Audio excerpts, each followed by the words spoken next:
Hello, my name is Saizan, and today I'm going to talk about a case study involving Lucasfilm negotiating with Disney. And I'm going to jump right into the summary of the deal.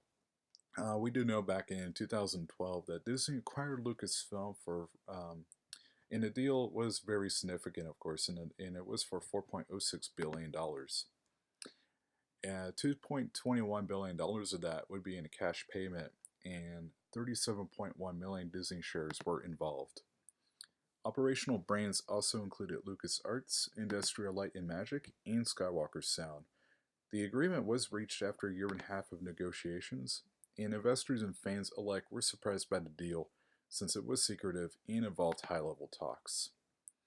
Robert Iger, the CEO of the Walt Disney Company, did say, and I quote, during the announcement, Lucasfilm reflects the extraordinary passion, vision, and storytelling of its founder, George Lucas.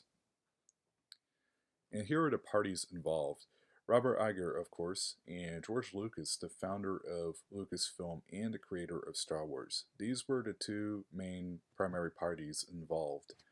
And since this deal was so significant, these two top guys needed to negotiate personally. Here are the positions of each party, starting with Lucasfilm. Lucas wanted to retain George Lucas himself, he wanted to retain some influence over his universe, and more specifically the Star Wars universe. Previously, he had a final say on literally everything regarding the Star Wars universe. Lucas also wanted to keep the structure of Lucasfilm intact. He believed that Lucasfilm was full of very talented, good people, and he did not want anyone to destroy that structure and rebuild it. Disney had other interests, on the other hand. Robert Iger wanted Disney and not Lucasfilm to have the final say on future movies. They wanted to have the full power.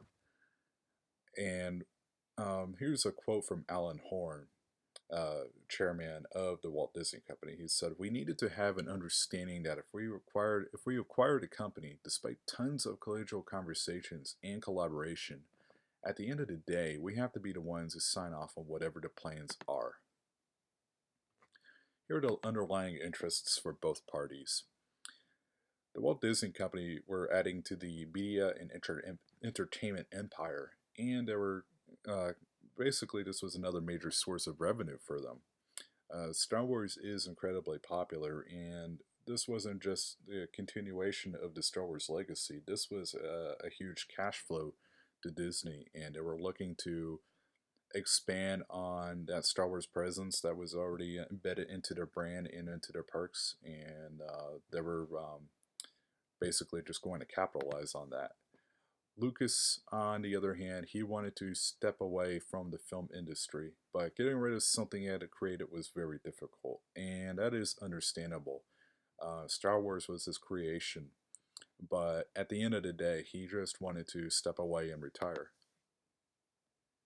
Here are the negotiation techniques used throughout the talks. Iger first approached Lucas about the purchase of Lucasfilm in 2011 at Hollywood Studios during the reopening of Star Tours. So I find this to be a very interesting story. Um, one morning, they decided to have breakfast over at Hollywood Studios, Iger and George Lucas, and they were just having a conversation, talking about Star Tours and whatnot. And then Robert Iger made some moves. He appealed to George Lucas's interests and scoped out what George Lucas had in mind in the near future. And then that's when he brought up um, the potential acquisition of Lucasfilm.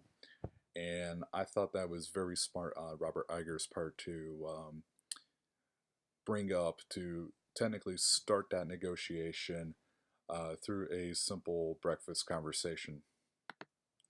Lucas had monitored how Disney handled Pixar, which he sold to Steve Jobs in 1985, and Jobs sold it to Disney in 2006. Now, this was a form of objective criteria uh, because Pixar has absolutely nothing to do with Lucasfilm, and but this was extremely important to George Lucas because He believed that Disney handled Pixar very well, and they were successful with Pixar. And since Pixar was his was originally his company, this made him more comfortable in approaching Disney about selling Lucasfilm. Both sides were able to separate the people from the problem. Robert Iger was very persuasive in convincing George Lucas to come over to his side to basically surrender all power. While George Lucas also had to separate himself from the problem. This was Star Wars that we were talking about. That was his child, and that was very important.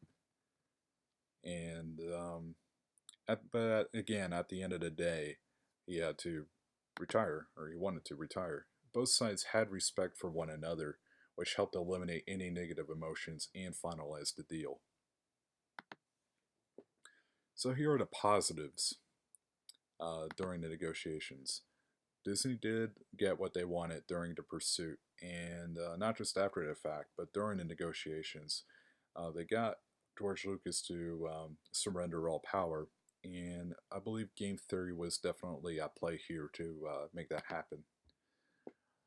Iger was able to convince Lucas that Lucasfilm and Star Wars would be in good hands. So persuasion was definitely used here as well. And Lucas determined that Disney would be the best bet in continuing his legacy based off his own research. So here are the negatives. I did not find anything that was clumsy, careless, or highly unpopular. Sorry, Jar Jar. But could the deal have been reached sooner? This took a year and a half to negotiate. And Disney, they could have been playing with fire at one point because they had their foot on the ground. They basically said, we want all the power. So at any one point, Lucas could have just said, sorry guys, thank you for your time, but I'm going to go elsewhere.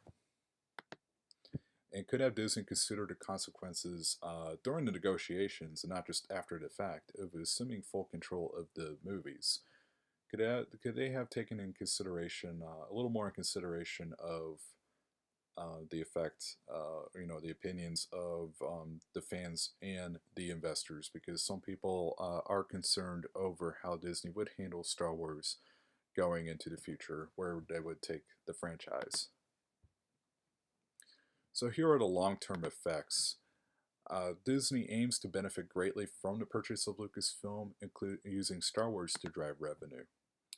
Lucasfilm is added to Disney's arsenal of popular brands, which includes Marvel and Pixar. In addition to the upcoming trilogy, Disney has plans in effect for theme park attractions and media content, for example, a live action series.